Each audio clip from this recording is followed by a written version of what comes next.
Bueno, continuamos con el programa y déjenme recordarles, porque aunque sea una secuencia del programa anterior, recordarles el nombre de nuestro invitado, excelente invitado, el maestro Tomás Falcón, por parte del Instituto Nacional de Antropología e Historia, que también entre sus actividades es maestro investigador de la Universidad de Guanajuato.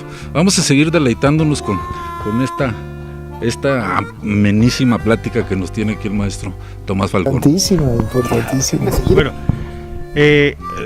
estábamos hablando de la colonización estanciera.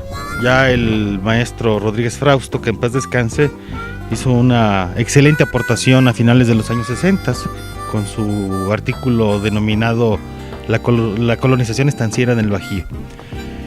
Desafortunadamente pocos siguieron esa senda, las sendas que abrió el maestro Rodríguez Frausto a lo largo de su muy productiva vida y de investigación de archivo. Sí. De haberle seguido, de haber tenido discípulos, ahora en estos días la investigación histórica de este periodo sería impresionante. Desafortunadamente no es así y se cuentan con los dedos de la mano tanto los artículos como los libros que valga la pena citar, ¿no? Bueno, esta colonización estanciera decíamos que se vio frenada con el inicio de la guerra chichimeca, ¿sí? Casi todo el mundo piensa que los chichimecas eran bárbaros y que quitaban el cuero cabelludo de las pobres víctimas que capturaban, ya fuesen españoles o indios de paz. En realidad, estas malas obras que realizaban los chichimecas cuando asaltaban una caravana en el camino a Zacatecas, lo que hacían no era sino lo que habían aprendido de los españoles.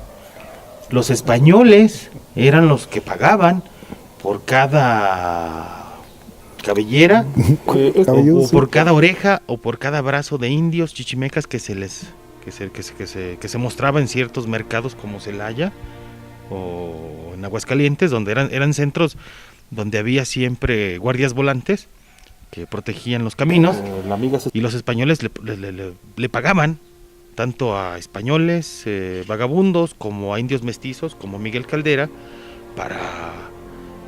cobraban una cierta recompensa por cada crisma o por cada mano o por cada oreja, ¿sí? Para verificar, para comprobar, aquí está el comprobante de la constancia de que sí maté indio, ¿no? Sí. Los de Mecha, en realidad todas las malas costumbres de los chichimecas las aprendieron de los españoles. La crueldad, hay que recordar que durante algún tiempo algunos chichimecas convivieron con los españoles, así que se convirtieron en excelentes jinetes, aprendieron a manejar los arcabuces. Hay que recordar que los arcabuces que se utilizaban o que se utilizaron en la segunda mitad del siglo XVI eran arcabuces de vanguardia, ¿sí? Si nosotros vemos escenas de la guerra de Flandes a principios del siglo XVII, ¿no? Todavía vemos que utilizaban arcabuces de mecha. Tenían que estar soplando a la mecha, que estaba bañada en sales de nitrato para que no se apagara. Pero aquí, una buena amiga, Cecilia Briones, hace algunos años encontró un documento muy interesante en la Villa de León. Resulta que en 1596 los ingleses, los herejes anglicanos y sus aliados, los herejes holandeses, calvinistas, atacaron y saquearon el puerto de Cádiz. Una gran flota, como de 200 naves, desembarca en Cádiz, colapsan la resistencia de los pocos que concurrieron a defender Cádiz, saquean, se roban hasta las campanas y queman conventos y se van con un gran botín.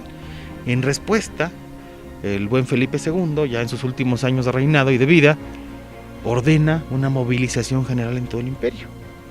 Así que ordena, una de sus primeras determinaciones es que se haga un recuento de vecinos y de armas en todas las jurisdicciones del imperio, tanto en la península como en las Indias, para hacer una especie de evaluación de cuánta fuerza se disponía para hacer frente a la amenaza inglesa.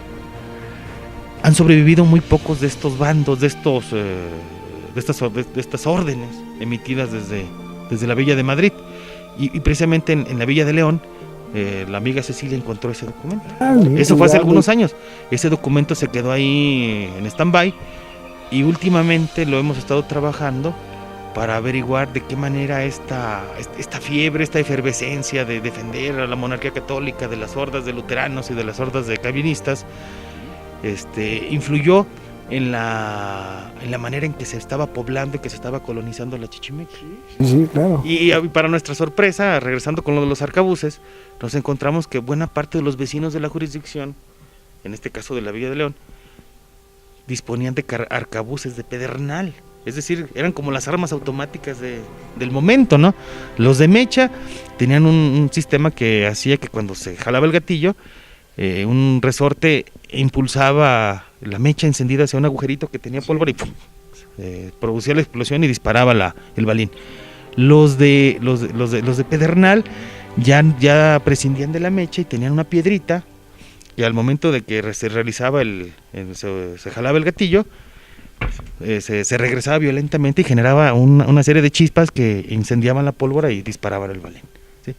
Casi todos los vecinos tenían caballo, todos tienen caballo, porque un vecino español de León, de las minas de Guanajuato, no puede ser vecino si no tiene caballo. ¿Sí? No puede ser vecino si no tiene armas, si no tiene una adarga, es decir, un escudo, y si no tiene por ahí un bacinete, un casco. Los más ricos, los más acaudalados tenían su coselete, es decir, una especie de pechera que les protegía tanto pecho como espalda, y los más afortunados disponían de una, no sé, ¿cómo se llama? De espadas roperas, que eran unas espadas largas que servían para combatir desde el caballo, ¿sí? Ese era más o menos el equipamiento básico que tenía un vecino español en la Chichimeca. Hablemos de la Villa de León, de la Villa de Aguascalientes, de la Villa de Celaya o del Real de Minas de Guanajuato. No se podía ser un vecino español y ser miembro activo de la defensa contra los chichimecas si no se tenían esos elementos a la mano. Solamente los muy pobres pues no tenían caballo y carecían la mayor parte de ellos de armas, ¿sí? Un ejemplo de este equipamiento básico en armas de estos primigenios pobladores, no se llaman colonos, se llaman pobladores, sí, que es el término adecuado, o vecinos, lo encontramos en el capítulo 1 del Quijote. En el capítulo 1, cuando se está describiendo donde vive don Alonso Quijano, nos hablan del contenido de es como una especie de donde colgamos actualmente nuestros sombreros y nuestros perchero. Un perchero donde tenía adarga, donde tenía una lanza oxidada, donde tenía un bacinete. Ahí en el primer capítulo del Quijote está más o menos el ABC de las armas que cualquier vecino que se preciara de ser decente debía tener en su casa. Aunque tuviese el rocín más flaco y pulguiento, tenía caballo. Sí, ya era caballo. No servía para la guerra, pero caballo. Tenían que moverse. ¿Sí? Sí. Y en las Indias occidentales, en este caso en la Nueva España, en la Chichimeca, pues el disponer de un caballo y de armas era menester, era fundamental para poder proteger la frontera, porque bajo esos términos el rey les otorgaba las mercedes de tierra, les otorgaba los solares que se les daban cuando se fundaba una puebla nueva, como en el caso de León, o como en el caso de Celaya, o posteriormente en el caso de Salamanca. Tenían la obligación los vecinos de defender la frontera y tenían que estar equipados de manera mínima para realizar esa titánica labor de defender esta frontera. Interesante.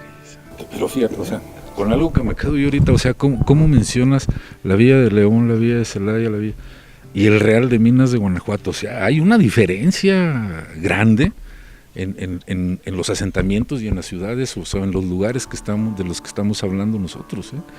O sea, no es... o sea, Guanajuato siempre ha sido como una cosa aparte, ¿no? Por todo lo que estás mencionando y muchas otras cosas más, ¿no?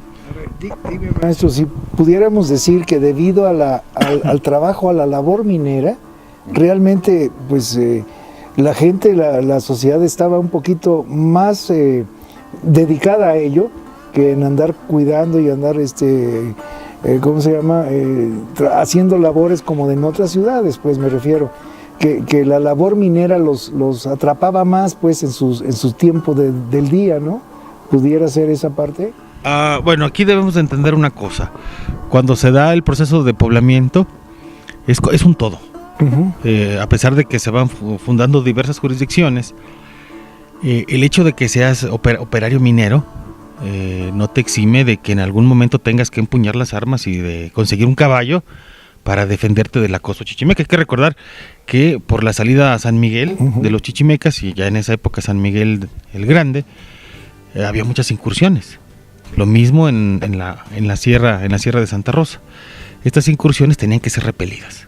Y no importaba si eras operario minero, o si eras cajista, o eras burócrata real, como vecino tenías que arrimar el hombro para la defensa del lugar, porque una incursión chichimeca mal atendida tenía sus consecuencias. Hay que recordar que el pueblo de Pénjamo en 1580 fue quemado hasta su última casa, y la mayor parte de la gente tuvo que salir huyendo. Lo mismo le pasó a San Miguel de los Chichimecas, ¿sí? 1545. Tuvo que, hacia 1500, bueno, se funda en 1545 y 10 años después es quemado, y buena parte de la población se tiene que refugiar en San Antón de las Minas, acá donde posteriormente será la jurisdicción de los Dolores. Y estos casos se van a ver, pues se van a repetir. La población española e india está dispersa, así que es difícil defenderla, ¿sí? Por eso cada vecino tiene que tener su propio armamento, su propio caballo para habérselas lo mejor posible ante un ataque, ¿sí? Los chichimecas tenían la costumbre de no dejar gente, bueno, no dejar testigos. Niños y mujeres eran parte del botín, pero todos los varones sí eran pasados por las armas. Caray. ¿Sí? Eran mutilados, y en el mejor de los casos se les cortaba la cabellera. En algunos otros hasta había mutilación genital, como parte de la... Había que adquirir las cualidades guerreras y viriles del enemigo abatido. Y la guerra es la guerra. La guerra es la guerra, ¿sí? Pues ya ven, amigos, qué interesante conversación. Sin dejar de lado aprender más, analizar un poquito más la historia. Es tan importante toda esta serie de información para hacer un todo. Yo siempre menciono que cada uno de nosotros va escribiendo página por página en un gran libro, que después, ya reunido todo eso, se hará un gran libro de nuestra historia. Vamos a una breve pausa y regresamos, amigos.